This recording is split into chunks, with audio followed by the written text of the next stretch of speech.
Today we celebrate one of our very own, St. Frances Cabrini, the first United States citizen to be canonized.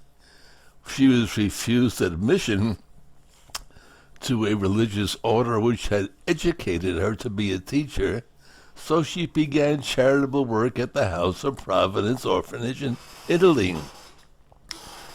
When the bishop closed the orphanage that she opened, he named Frances prioress of the Missionary Sisters of the Sacred Heart. 7 young women from the orphanage joined her.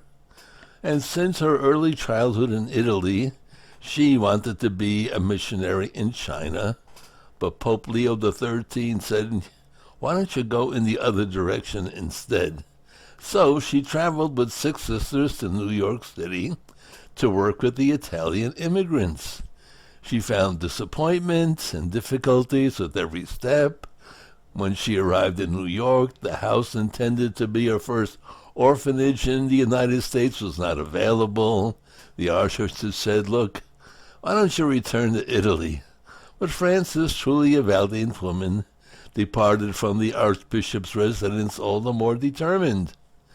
In 35 years, she founded 67 institutions dedicated to caring for the poor, the abandoned, the uneducated, and the sick.